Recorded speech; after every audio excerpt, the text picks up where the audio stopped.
I've been around in Suki for around 5 years, primarily doing speech and NLP.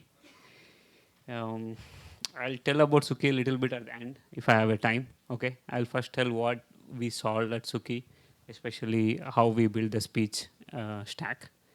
This is all we started even before GenAI era. I've been there around from 2020 during pandemic. So I'll just go through in a high level what we focused on and what we achieved. Okay. If you can hold on to the questions till the end, that will be great. Okay. Have a couple of slides to go through. Okay, this is about me. Oops. Agenda got messed up. It's okay.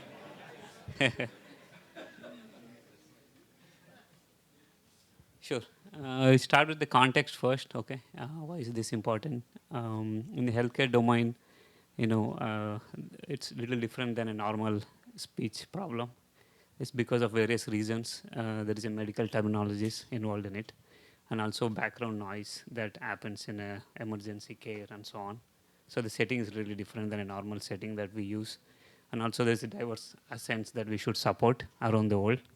And also, if there is any errors came into the dictation or ambient conversation, that will come into clinical documentation, and the impact of that is huge. So we want to keep errors minimum, and also the latency constraint. Okay, it's manageable with the latest advancements that happened over a few years after GenAI came. The primary reasons are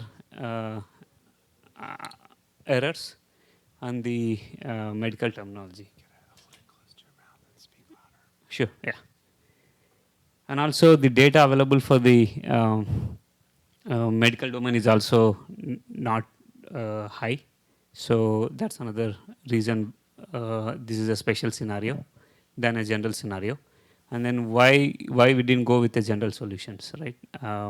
Again, like how I covered earlier, they make a lot of errors in terms of vocabulary, medical vocabulary, and they don't have clinical context. The other one is when you scale up, right? You get you have to process millions of hours of audio per day. Okay. In that scale, if you hit an external service, the cost that you have to pay per account is very high. Okay. These are the two primary reasons. What success looks like, right? Ideally, you should have less than 10% word error rate, and then the latency performance is less than 500 milliseconds. Again, this is configurable. Reliability, of course, and cost per user, right? This is the context. That's why we ventured into building our own stack from scratch. I'll show you how a typical speech assistant stack will look like. Consider this as a case study. And this is how our stack also looks like, most of them. We have on the front end, depends on the form factor where you're using. It's an app, web. We have a bunch of front end applications and web servers, and then we do support some on-device machine learning, wake word detection, and some intent recognition. So there are some models on the front end running. Backend typically looks like any normal backend. You have a state management server that streams to all other services in the in the ML stack.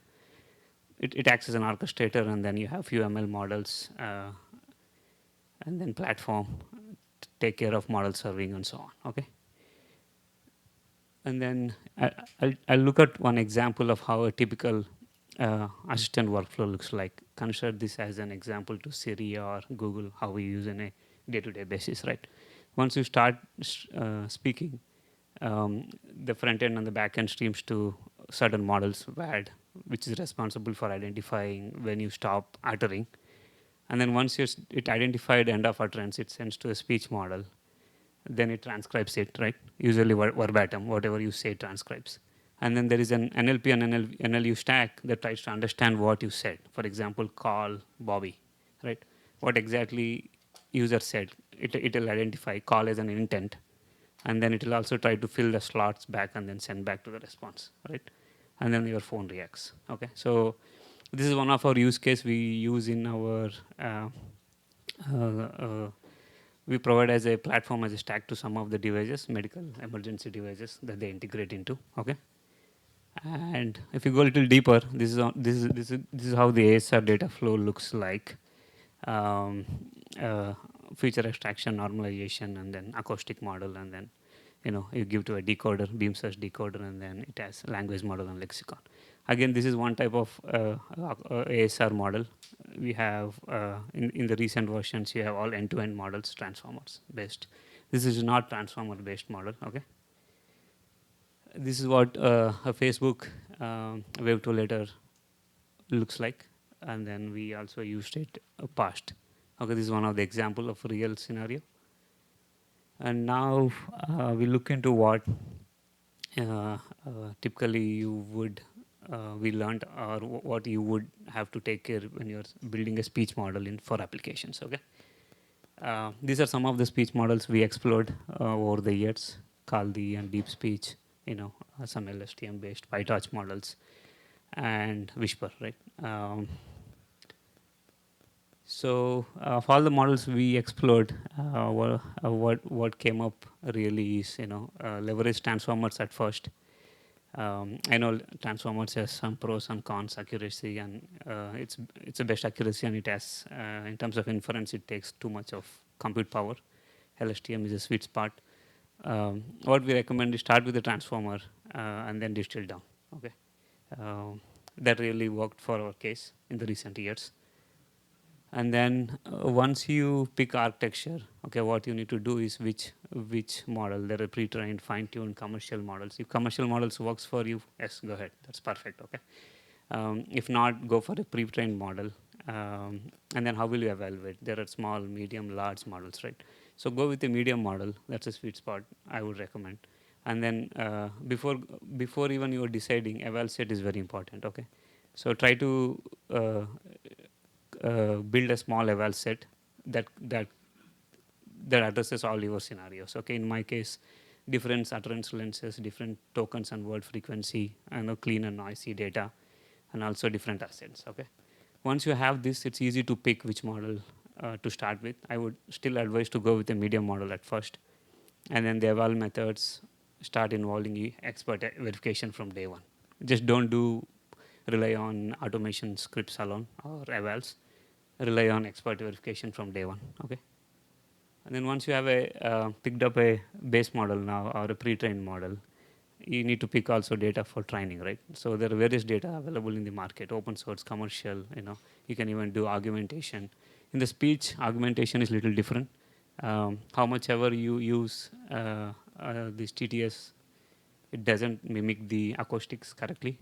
Um, so better to go with 70 to 80% of real data and then 20% with augmentation.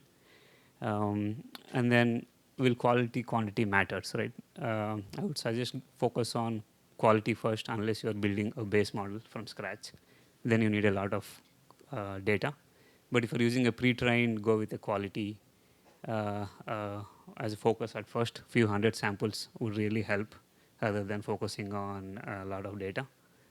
And then human quality checks, and then bias, right? How would you avoid bias? I suggest try at least 20-30% of a data, a wide variety of data that doesn't have to fit your use case exactly, so that model generalizes it rather than completely biased to whatever you're giving. Okay, and then some of training insights. If you go with a pre-trained model, start with 1/10 of its learning rate that they used. That really helps in our case. And then parameters, right? Again, there are various hyperparameters. I'm not going to go in detail, beam size and so on. But what I would say is, if you want to pick parameters, go with your gut feeling based on your application, and then use grid search at first, and then manual tuning if that doesn't work, and then if that doesn't work, to go Bayesian. One of them always worked for us in our experiments. And the next is, I suggest to take a small model for experiments rather than taking a medium or a big model. One, you can iterate quickly, especially when you don't have a lot of time, and also infra cost. Okay, so once you take a smaller model, iterate quickly, and then decide what hyperparameters you select, and then select a medium or above model. There are other various fine-tuning techniques that you can try with the recent models. focus on metrics, freeze them. For our use case, this metrics was good enough for speech, but if it's a different use case, focus on the metrics that you want first, and then work backwards. Okay, is statistical metrics always good? No, you need human side by side evals, right? Ask experts to eval, to give them certain ratings, 0 to 5 or 0 to -5, how well your model is performing. I suggest doing it from day one. If you don't do, you have to go back and start again from scratch. Okay. Um, uh, these are some of the metrics, right? How will you improve? Will you always train with more data? Not always, right? What is the ROI on it, right? So focus on adding maybe some extra layers like post processing, or using LMs or LLMs to process whatever your model is giving, rather than focusing a lot on training. Okay. Again, once your model is ready, there are a lot of inference optimizations these days. You can use Hugging Face transformers, or if it is on device, use TensorFlow Lite and so on. I'm skimming through a little fast, lack of time. I suggest try the quantization. Okay, it really works. Okay, try 8-bit quantization. And then again, this is service deployment and in infrastructure. Make sure you track your metrics, WR drift and so on, SLS as well. Okay, what really worked for us, right? We could able to achieve less than 10% accurate WR in the medical domain, both dictation and medical conversation, and some millisecond, second latency. And we process right now currently around close to 1 million audio seconds per day. What we would do different, right? Invest in data early from day one, rather than focusing at later. Some of the key takeaways, right? Good data, even it is small, it's useful, rather than focusing on a lot of unrelated data. And then the inference cost, right? So consider that from day one. Okay, make that decision which model to pick, keeping what is your budget, latency budget. And then modeling is only 30%. The remaining 70% is all these pipelines, building, monitoring, and scaling down and scaling up when needed. Hold on, I think awesome. That's all. Okay. Awesome, thank you. I'll wait for any questions. All right, about me, so I'm currently a MLE at Robinhood.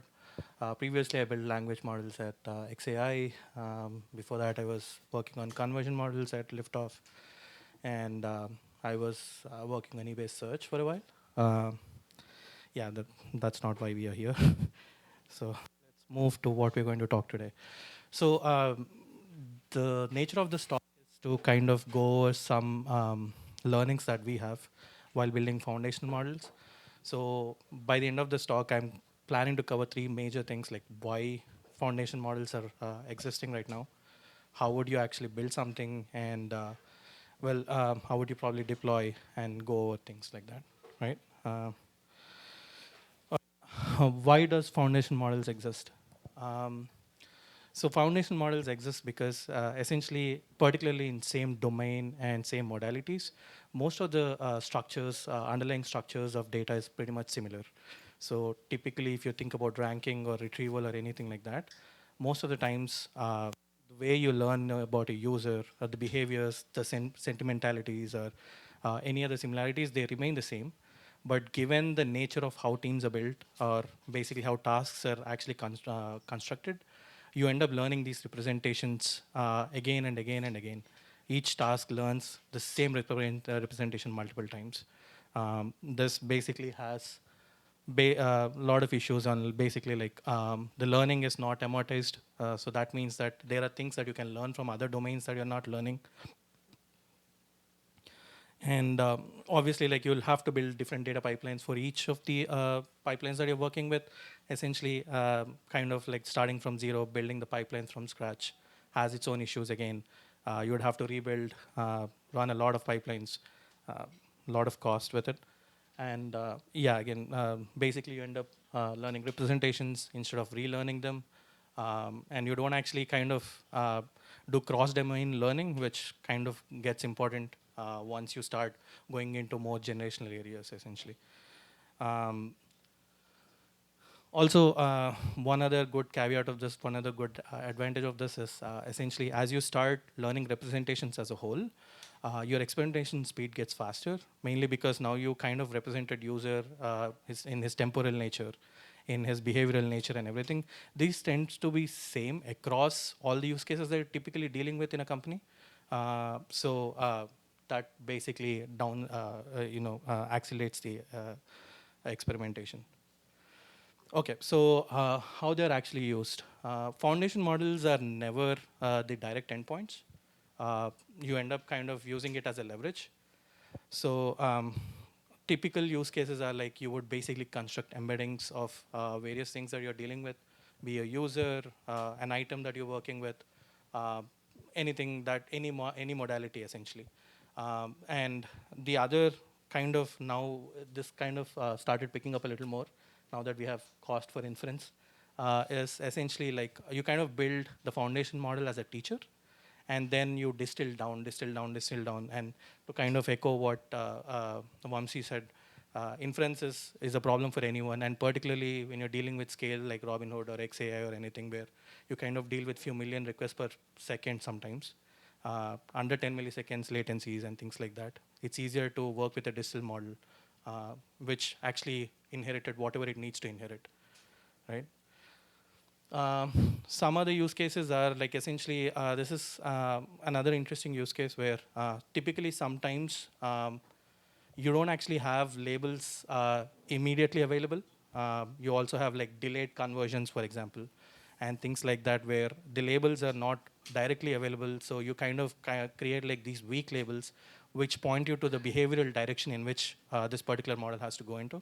And those you end up using as a good caveat to kind of start learning more about that particular stream that you care about, essentially. Um, yeah, and rarely used as a final decision maker, obviously because then these models tend to be in few 100 million parameter mode, essentially, sometimes billions. So it doesn't make sense to basically deploy this and serve every single request with it. So you kind of use it as a leverage. All right. Right. So I'm going to go over a concrete example. Essentially, like it's more like a thought experiment. The idea is like, let's say you want to kind of recommend a product to your user, right? You kind of have the same problems of relevance, ranking, and all of the problems typically are the same. But the interesting thing is the behavior is also the same across all these tasks. You're not actually learning the user in a different way. You're rather using the user in a different way, if that makes sense. But basically, the idea is if you kind of encapsulate all the behaviors that the user does, like when does he log in, when does he actually make an action on the platform, what are the actions that you care about, essentially, you kind of start learning user embeddings, and then you also kind of learn about item embeddings. So item can be multimodal, semantic. Typically, you use collisions to actually make this more interesting. This is another way to kind of play with it.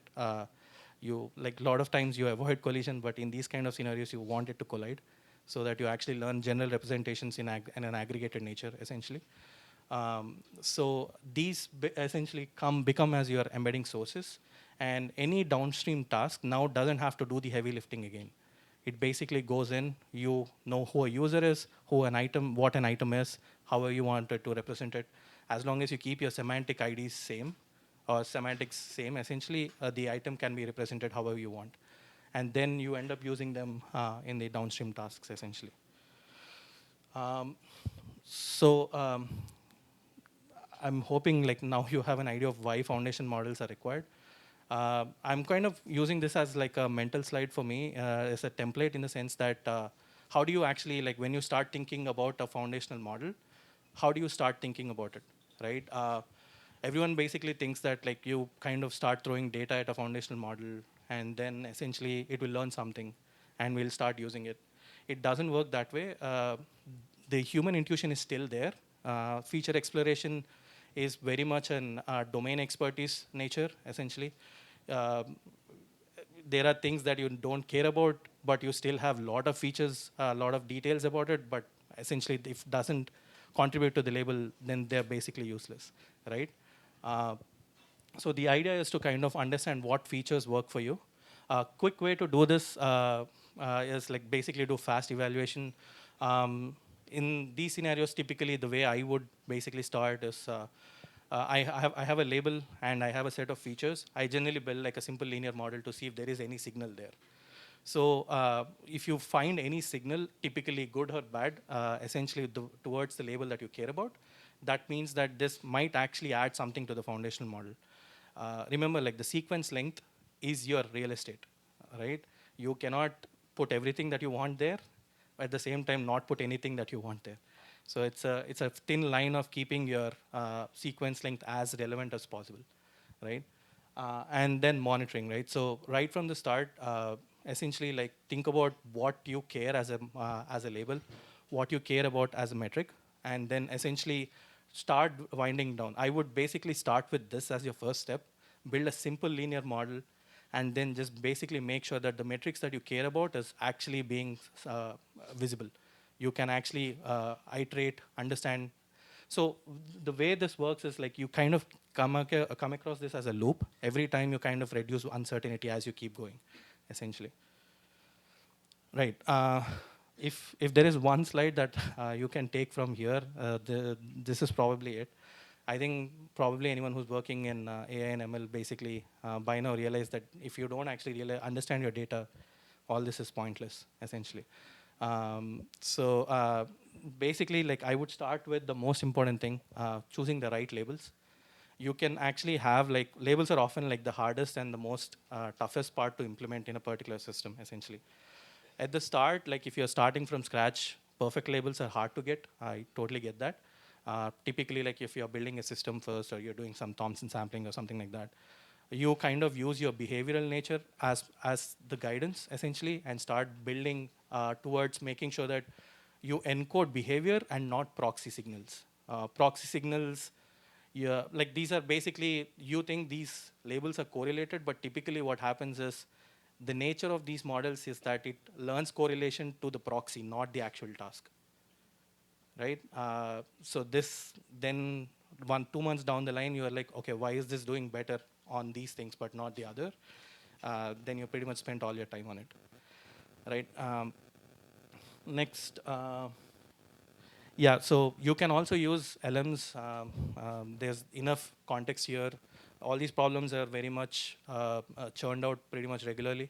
So you have LMs actually tell you like what kind of labels would work.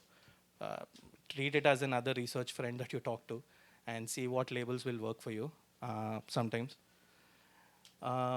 Yeah, so we talked about feature exploration. Again, we're going to come to it again. Basically, the way you would think about this is like figure out which cluster of embeddings makes sense to you as you start building these clusters of embeddings or generate embeddings, and then see what variations matter, right? Like clusters in general, you kind of think of it as feature groups that you form essentially. Then you kind of realize like which group actually makes sense to the label, and that's how you kind of iterate and explore different forms of variations of embeddings essentially.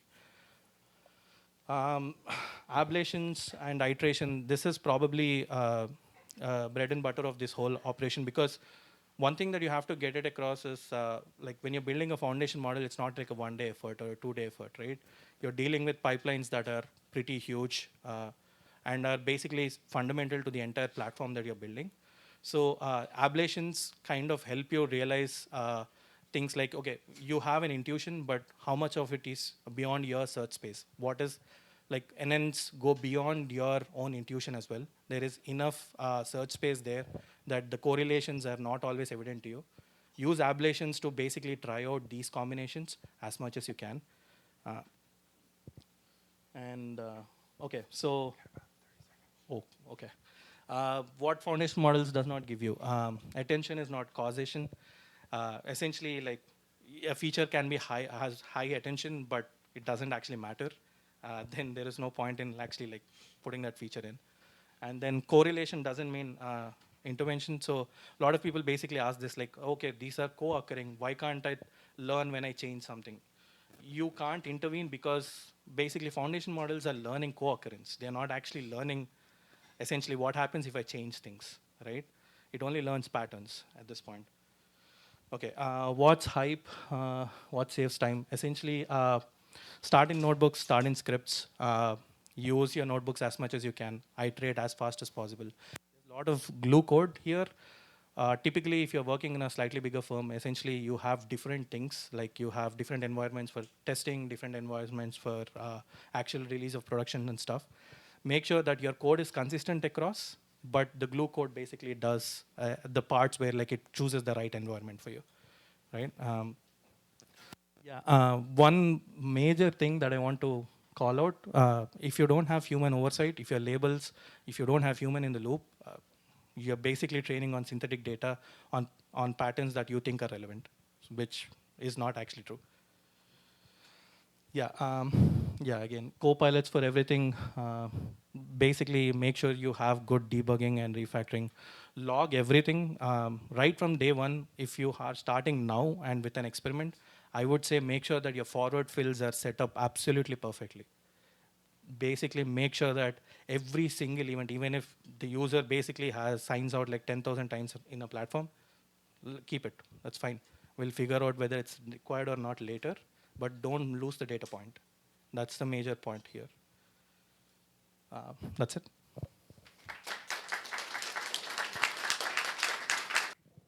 Awesome. Thank you. Putting in overtime over here. All right. But last but not least, we got Jules from Databricks. Let's hear it for Jules. Thank you, guys. Happy New Year. Welcome to the House of the Rising Sun. I'm probably going to date myself, but this is actually a pretty good name. 2025 was actually declared in the media that it's going to be the year of the agents, right? Everybody was hyping about agents. Agents here, agents there, agents everywhere. And I would contend, and I agree with Karpathy, who say that 2025 to 2035 is going to be the decade of the agents. And we are sort of starting into that particular era where agents are easy to build, right? You can actually build agent today. Anybody can actually build. You can go to Cloud Code and say, build me this particular agent that does X, Y, and Z. Building is easy. Evaluating is the tough part, right? And the important thing to ask yourself when you're building these agents is how confident you are that you're going to put this agent autonomously that's going to do your tasks, that's going to work for you, but not embarrass you. And how do you go about assessing the quality of that agent to make sure that it does the right thing? And so what I really want to talk about today, essentially, is how agents are being evaluated today. What are some of the challenges? And why people, especially the academia, now the industry has adopted LLM as a basic default to actually judge your agents to see what the evaluation and criteria are. Now, just a show of hands, how many of you consider yourself as agent developers here? Okay, I would probably say about 10%, 15%. How many of you have heard about a framework called MLflow? Okay, there are two aspects of MLflow, GenAI and model classical. Do you use both of them? Brilliant. Okay, so I'm just going to go through today about that. So just an overview for those who are not familiar with it. It's an open source platform that allows you the ability to actually deal with both the classical ML models, which how it actually started, as well as moving into the GenAI platform that allows you to do that. And it has a unique interface, a common interface that allows you to transplant very easily between two of them. And the GenAI actually today has got 5 pillars that allow you as a developer, as an agent developer, and as an agent evaluator to be able to use that. One is tracing. Tracing is an important part of debugging LLM calls, debugging tool calls, debugging MCP tools. And so this gives you the ability to trace and log everything. The evaluation part is where all the metrics and all the judges come in. You saw Pavan talk about evaluation. Ramsey talk about evaluation. So these are the metrics that you actually use. These are the judges that you actually use that gives you the ability to actually evaluate your particular agent to see the efficacy of it, the accuracy, where it's actually doing the task it's doing. And then the prompt registry, you do a lot of prompt engineering, you do a lot of prompt evaluation, you do a lot of prompt optimization. So this is a way to keep track of all the prompts you're going to use with the particular agent. And then there's a gateway associated with that gives you the ability to control what foundation model your agent is going to call. And so those are sort of the high pillars that the framework provides. And we interact with all these different frameworks that allow you to build the agent. And with just one line of code, you can actually log all the particular metrics. So that's essentially what it is. We got about 5,000 organizations using it. Lots of contributors. It's actually growing the community. It's both open source as well as the managed one. And so let's go to the material. Why is it that it's so difficult to evaluate agents today? And why is it that LLM-Judge, started in the academia and now actually been introduced in the industry, is the default way to do that? All right, there we go. I can see my slides now. Brilliant. So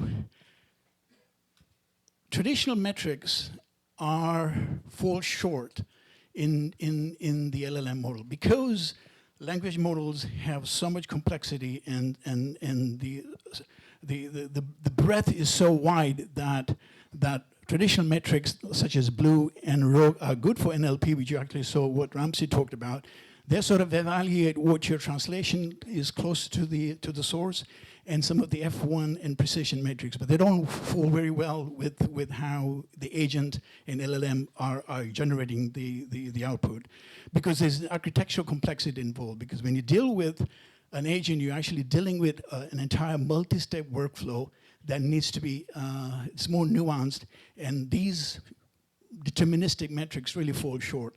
There is a tool use complexity associated with that. When you're using agents, you're calling certain tools, you're retrieving data from the RAG database, you might be making a call to the web search, there might be some internal tools that are using, so there are points of failures in there, so there's a tool complexity involved.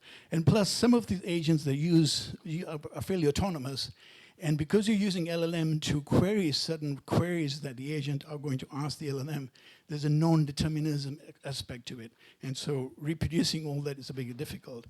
And the golden standard today, you saw from both the talks, is human evaluation. But human evaluation doesn't scale. Can you imagine actually writing evaluation data sets for each and every use case for the chatbot that you actually build?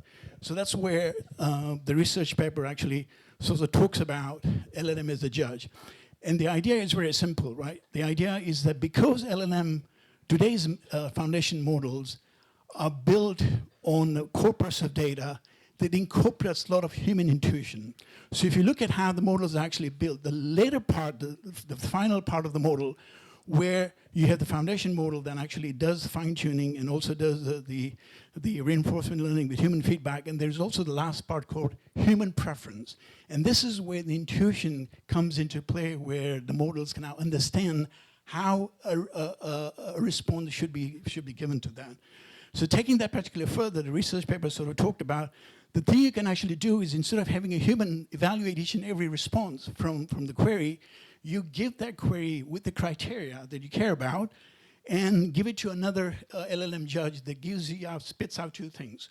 One is sort of a score, basically whether it was relevant. In this case, we're talking about relevancy. And the second part is rationale. Because models are reasoning models today, they're advanced, they can actually give you a reason, justification of why they actually choose that particular model. And so industry and academia actually found out that LLM models are so powerful because of the fact that they have this intuition built in there. And empirically, when they actually conducted all this experiment using empty benchmark, they realized that over 80% of the evaluation compared to the human was pretty good. So given this particular empirical evidence, they sort of promulgated and they advocated that this is sort of the way forward.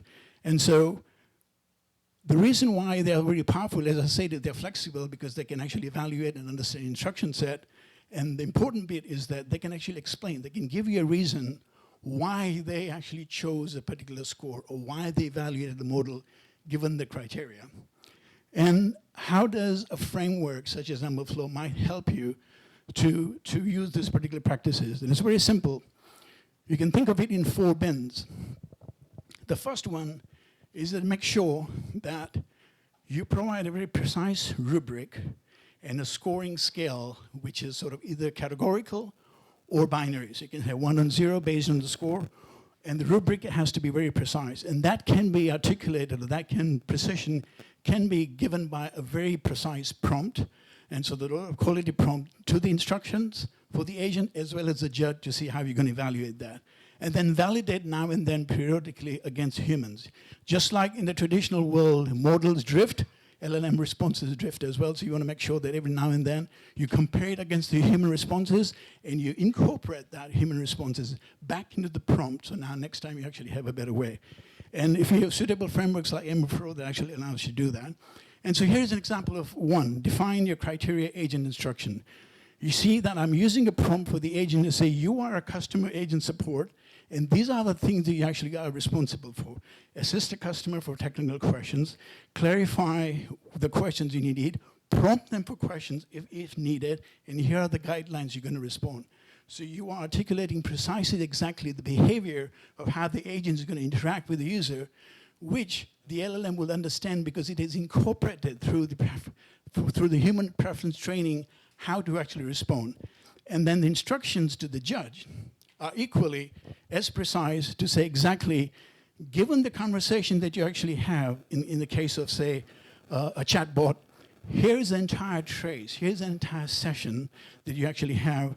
I want you to evaluate based on this particular criteria, and then make sure that the conversation was relevant, it was contextually valid, there was context maintained, because if I ask the questions about 10 spans ahead, and I refer back to the same thing, does the model or does the agent remember the context? So that's what contextual relevance is.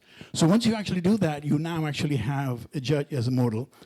And frameworks like MLflow, that gives you a very simple API to say, here, go ahead and make a judge.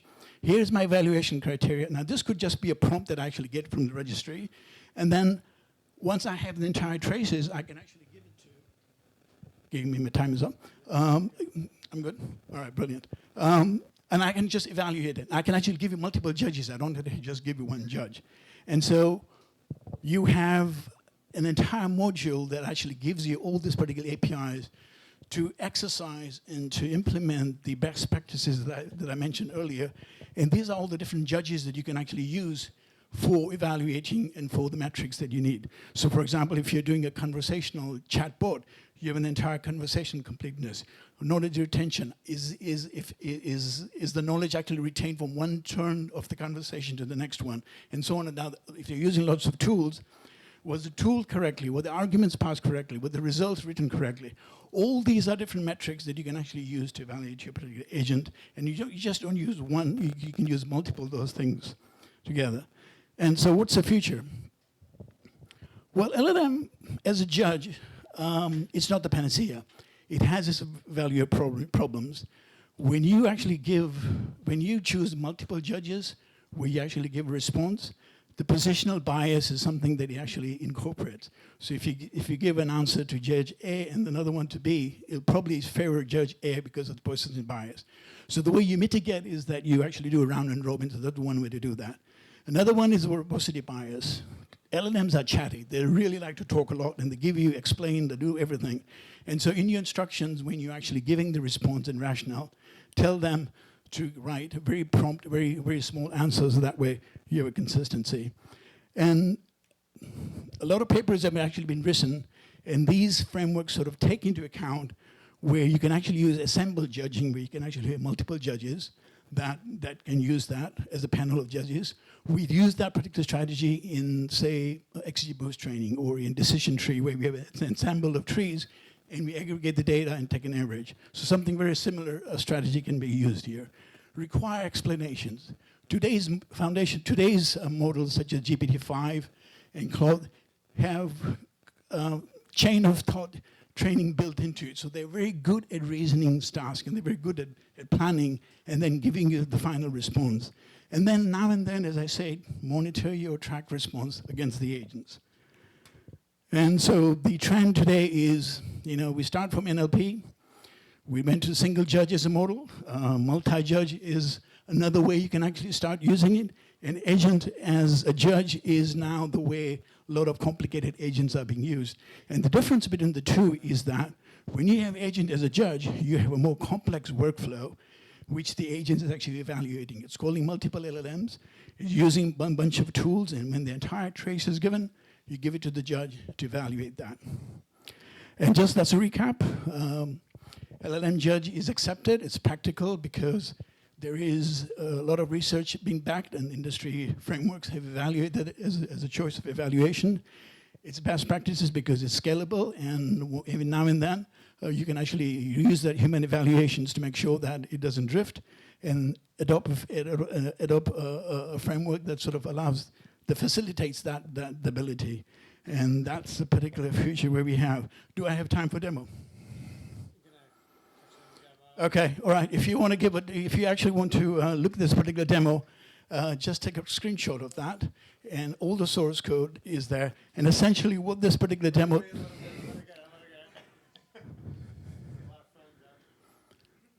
I know 10 minutes is not enough. There is a lot of material to cover. You got it? Okay. And essentially, just to give you an idea, that this particular customer support demo is essentially you have an agent which is actually a technical support agent that actually is asking, solving questions like a tech support, and you have conversation traces that it accumulates, and at the end of the session, it actually gives out to the judges, two different judges. One is going to evaluate the coherence of the conversation, and the other one is going to evaluate the context retention. So the context retention means that I mentioned something about 5 turns ago. In my 10th turn, if I refer to something, do you actually have an idea that it repeats itself or completely goes off the track? But that's what the whole demo is all about. And if you want to hear more about MLflow, get in touch with me, and I'm ready for Q&A. All right. Thank you.